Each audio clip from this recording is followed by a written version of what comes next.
आइए हम सभी महर्षि दयानंद सरस्वती जी कृत सत्यार्थ प्रकाश का पाठ करते हैं। इस ग्रंथ में 14 समोल्लास अर्थात 14 विभाग है। प्रथम समोल्लास में ईश्वर के ओंकार आदि नामों की व्याख्या, द्वितीय समोल्लास में संतानों की शिक्षा, तृतीय समोल्लास में ब्रह्मचर्य पठन पाठन व्यवस्था, सत्यासत्य ग्रंथों के नाम और पढ़ने पढ़ाने की रीति, चतुर्थ समोल्लास में विवाह और गृहाश्रम का व्यवहार, पंचम समोल्लास में वानप्रस्थ और संन्यासाश्रम की विधि, छठे समोल्लास में राजधर्म, सप्तम समोल्लास में वेदेश्वर विषय, अष्टम समोल्लास में जगत की उत्पत्ति स्थिति और प्रलय, नवम समोल्लास में विद्या अविद्या बंध और मोक्ष की व्याख्या, दसवें समोल्लास में आचार अनाचार और भक्ष्या भक्ष्य विषय, एकादश समोल्लास में आर्यावर्ती मत मतांतर का खंडन मंडन विषय, द्वादश समोल्लास में चारवाक बौद्ध और जैन मत का विषय, त्रयोदश समोल्लास में ईसाई मत का विषय, 14वें समोल्लास में मुसलमानों के मत का विषय और 14 समोल्लासों के अंत में आर्यों के सनातन वेद विहित मत की विशेषतः व्याख्या लिखी है। स्वामी जी कहते हैं जिसको मैं भी यथावत मानता हूँ। अभी हम सब लोग तृतीय समोल्लास का स्वाध्याय कर रहे हैं। प्रश्न करता करता है क्या स्त्री लोग भी वेदों को पढ़े? माने महिला को वेद पढ़ना चाहिए या नहीं पढ़ना चाहिए, ये प्रश्न पूछा जा रहा है। तो स्वामी दयानंद सरस्वती जी कहते हैं अवश्य, माने महिलाओं को भी वेद पढ़ना चाहिए। क्यों? अब आगे कहते हैं, देखो श्रोत सूत्रादि में इमं मंत्रम मंत्री पठेत, अर्थात स्त्री यज्ञ में इस मंत्र को पढ़े। तो यदि मान लो वेद पढ़ने का अधिकार नहीं होता तो श्रोत सूत्र लिखने वाले ये कैसे लिखते हैं कि इस मंत्र को पत्नी पढ़े। जो वेदादि शास्त्रों को न पढ़ी होवे तो यज्ञ में स्वर सहित मंत्रों का उच्चारण और संस्कृत भाषण कैसे कर सके? माने महिलाएं यदि पढ़ी लिखी नहीं हो तो कहते हैं कि बड़े बड़े जो यज्ञ के आयोजन होंगे उसमें स्वर सहित वेद मंत्र कैसे पढ़ेंगी? भारतवर्ष की स्त्रियों में भूषण रूप गार्गी, देखो माने जब जनक की सभा थी ना, उस सभा में याज्ञवल्क्य को प्रश्न पूछने वाली गार्गी महिला थी। तो प्रश्न कैसे पूछी वो जानती थी तब ना। आदि वेदादि शास्त्रों को पूर्ण विदुषी हुई थी। माने गार्गी मैत्रेयी ये सब भारती ये सब विदुषी हुई थी। यह शतपथ ब्राह्मण में स्पष्ट लिखा है। भला जो पुरुष विद्वान और स्त्री अविदुषी और स्त्री विदुषी और पुरुष अविद्वान हो तो नित्य पति देवासुर संग्राम घर में मचा रहे। अब देखो यदि पति विद्वान है और पत्नी मूर्ख है तो पति और पत्नी का कभी भी संबंध अच्छा नहीं रहेगा। या पत्नी ही विद्वान विदुषी हो जाए और पति मूर्ख है तब भी घर में सुख चैन नहीं होगा। तो इसीलिए कहा कि इसलिए जो स्त्री न पढ़े तो कन्याओं की पाठशाला में अध्यापिका क्यों कर हो सके। अब लिखा हुआ है कि महिला के पाठशाला में महिला ही पढ़ाने वाली हो। तो महिला पढ़ाने वाली होगी कब? जब वो पढ़ी रहेगी तभी ना। तथा राज कार्य न्यायाधीशत्वादि गृहाश्रम का कार्य जो पति को स्त्री और स्त्री को पति प्रसन्न रखना, घर के सब काम स्त्री के अधीन रहना, बिना विद्या के इत्यादि काम अच्छे प्रकार कभी ठीक नहीं हो सकते। घर की भी काम ठीक से महिलाएं तब भी कर सकती हैं जब वो विदुषी होंगी। अब देखो कहा कि इसमें कि घर के सब काम स्त्री के अधीन होने चाहिए। और ये पुरुष वर्ग क्या कहता है करता है कि हम चावल ला के देंगे तुमको, हम सब्जी ला के देंगे तुमको, हम क्या कहते हैं ये देंगे वो देंगे तब तुम खाओ, नहीं तो भूखे रहो। अरे पुरुष का ये काम नहीं है। पुरुष का ये काम है कि तूने जो पैसा कमाया पत्नी के हाथ में दे दो, पत्नी घर की व्यवस्था करेगी। वो चाहे चावल मंगाए, चाहे आटा मंगाए, चाहे तेल मंगाए, चाहे घी मंगाए, चाहे जो इच्छा हो मंगाए। यदि वो विदुषी है, समझदार है, तो सही से घर चला लेगी।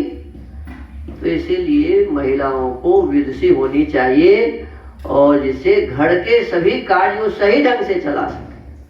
अब मूर्ख महिला हम ले आएंगे या सब उसको यदि दे देंगे तो बस सब तो उड़ा ही देगी वो, हैं? आजकल की महिला तो सब ले जाकर के अपने मायके में रखाती है। घर वाला यदि कुछ दे दिया ना, सब ले जाकर के अपने मायके में जमा कराती है। बाद में यदि मायका वाला नहीं दिया तो फिर अब घर वाला को कहता है केस करो उस पर, हमारा इतना पैसा उसके ऊपर है। ये सब चल रहा है अभी। क्यों? यहाँ अविद्या है, न महिला विदुषी है, न पुरुष विद्वान है, और इसीलिए अव्यवस्थाएं ही हो रही हैं। तो इसमें कहा कि घर के सब काम स्त्री के अधीन रहना, बिना विद्या के इत्यादि काम अच्छे प्रकार कभी ठीक नहीं हो सकते। देखो आर्यावर्त के राजपुरुषों की स्त्रियां धनुर्वेद अर्थात युद्ध विद्या भी अच्छी प्रकार जानती थी। हमारे यहाँ की महिलाएं युद्ध करना भी जानती थी, क्योंकि जो न जानती होती तो कैकेयी आदि दशरथ आदि के साथ युद्ध में क्यों कर जा सकती? आपको पता ही है कि कैकेयी राजा दशरथ को युद्ध क्षेत्र में मदद की थी और युद्ध कर सकती। इसलिए ब्राह्मणी को सब विद्या, क्षत्रिया को सब विद्या और युद्ध तथा राज विद्या विशेष, वैश्या को व्यवहार विद्या। देखिए इसमें क्या कहा, ब्राह्मणी को सब विद्या। सब विद्या का मतलब ब्राह्मणी शूद्र वाला काम करने में भी दक्ष रहे, वैश्य वाला काम करने में भी दक्ष रहे और क्षत्रिय वाला काम करने में भी दक्ष रहे, और अपनी जो उनकी विद्या क्षेत्र में भी वो दक्षता को प्राप्त करे। और क्षत्रिया के लिए कहा कि वो भी सब विद्या पढ़े लेकिन युद्ध विद्या ज्यादा जाने, युद्ध तथा राज विद्या विशेष। वैश्या को व्यवहार विद्या और शूद्रा को पाकादि सेवा की विद्या अवश्य पढ़नी चाहिए। अब सब विद्या वहाँ है तो शूद्रा के लिए पाकादि विद्या माने भोजन बनाने, माने ब्राह्मणी को भी भोजन बनाने आना चाहिए। ऐसा नहीं कि शूद्र ही खाली भोजन बनाएंगे, आना चाहिए। अब वो समय उनके पास नहीं है तो शूद्रा से बनवावे अलग बात है, लेकिन आना चाहिए। कभी वो न रहे तो खुद बना ले, ये बात है इसका मतलब। पाकादि सेवा की विद्या अवश्य पढ़नी चाहिए। जैसे पुरुषों को व्याकरण, धर्म और अपने व्यवहार की विद्या न्यून से न्यून अवश्य पढ़नी चाहिए। जो क्या कहा कि प्रत्येक पुरुष को व्याकरण अवश्य पढ़नी चाहिए। अब ये लोग पढ़ना ही नहीं चाहता है। माने भगवान ने दिमाग तो ठीक दिया लेकिन मन इतना दुष्ट दे दिया कि उसको पढ़ने में मन नहीं लगता है, फंटूसी करने में खूब मन लगता है, इधर उधर की बातें करने में खूब मन लगता है। ये जो लड़का हमारे सामने बैठा है, ये यदि पढ़ता तो बहुत बड़ा विद्वान बन सकता है, लेकिन इतना नादान है, निकृष्ट विचार का है कि इसका मन पढ़ाई लिखाई में नहीं लगता, फंटूसी में खूब मन लगता है, इधर उधर की बात सोचता रहता है, पढ़ने में दिमाग लगता ही नहीं। सोचता है कि बिना पढ़े हमको बहुत बड़ा आदमी हम बन जाए, और ये आज तक कोई नहीं बना। बिना पढ़े कोई बना क्या है? जब बिना कोई पढ़े आज तक बड़ा आदमी नहीं बना तो तू कैसे बन जाएगा बताओ? और खाली मैट्रिक का इंटर पास होने से क्या होने वाला है? कुछ भी होने वाला नहीं है। अरे जो कलेक्टर भी बनता है उनको 18 घंटा पढ़ना पड़ता है। तुम समझते हो कि हम खाली बीए पास हो जाएंगे तो कलेक्टर बन जाएंगे क्या? हैं? अरे खाली बीए पास होने वाला कलेक्टर बन जाएगा? कलेक्टर बनने के लिए उसके भीतर में बहुत बड़ी क्षमता चाहिए। हम लोग अभी मिल रहे हैं कलेक्टर सबसे, देखते हैं किस प्रकार की। कल हम लोग, परसों हम लोग एक महिला से मिले, शिखा नाम था, एडीएम है वो। हम लोग जब गए उनके पास, उप समाहर्ता है, हम गए उनके पास, इतना बढ़िया से व्यवहार की और हमारे आचार्य ब्रह्मदत्त जी से पूछ दिया कि गुरुकुल में क्या क्या पढ़ाई होती है, तो उन्होंने बताया।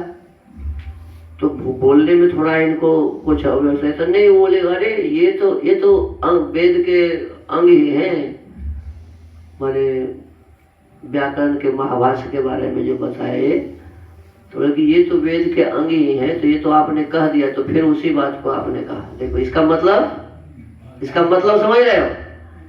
इसका मतलब वो महिला बहुत ही विदुषी है और अपने जीवन में पढ़ाई किया है, तब तो उन्हें पता है ना। तो पढ़ाई करने वाले जो होते हैं वही बड़े पद पे पहुंचते हैं, नहीं तो लुच्चा लफंगा की कोई कमी दुनिया में नहीं है। हम भी उस लुच्चा लफंगा के सीरियल में खड़े हो जाएं तो हमारा क्या महत्व होगा? अरे बहुत सारे ऐसे एमए बीए हैं जो बेकार घास छीलने के बराबर भी उनमें गुण, न वो घास छील सकता और न वो पढ़ा लिखा सकता है, बेकार है उसका जीवन। तो ऐसे अपने जीवन को बेकार बना रहे हो, क्या लाभ होने वाला है? भगवान ने दिमाग दिया है तो इस दिमाग का ठीक से प्रयोग करो, कुछ अच्छा बनने का काम करो। विद्या को प्राप्त करने की योजना बनाओ। क्या बेवकूफी कर रहे हो, मूर्खता कर रहे हो, अपने जीवन को नर्क बनाने की योजना बनाए हुए हो, कुछ नहीं होगा आने वाले समय में।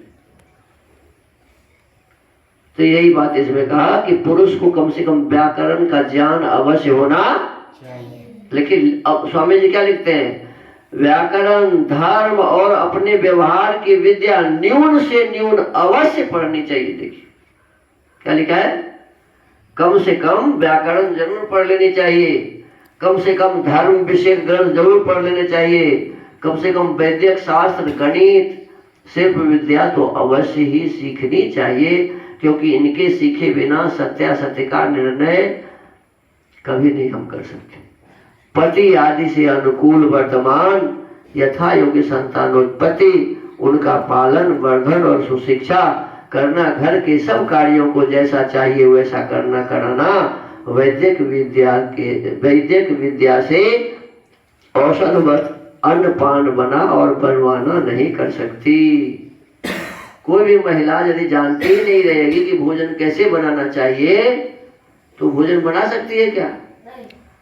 कौन सा भोजन खाने से हम स्वस्थ रहेंगे और कौन सा भोजन खाने से बीमार पड़ जाएंगे, ये यदि पता नहीं है तो फिर वो अपने पति को स्वस्थ नहीं रह सकती और अपने भी स्वस्थ नहीं रह सकती। आजकल यही हो रहा है,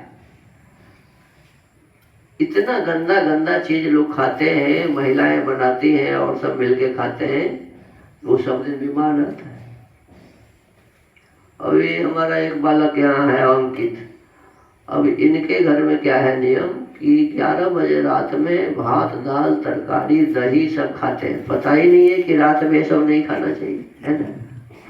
और उसका परिणाम क्या है? तो इनकी माँ आज 5-10 दिन से बीमार है। हमारे मना करने से भी मना नहीं किया है, अब डॉक्टर के पास जाते रहो, हो गए हम भी आदि है। हाँ, मैंने कहने का मतलब जो लोग ये नहीं समझेंगे कि मुझे क्या भोजन कब खाना चाहिए, कब बनाना चाहिए, वो तो ऐसे ही बीमार पड़ेंगे ना। हमारे बाबा भी इसमें कम नहीं है, रात में दही चूरा खूब खाते थे। हाँ, हाँ, बाबा का भी भोजन का ज्ञान नहीं है।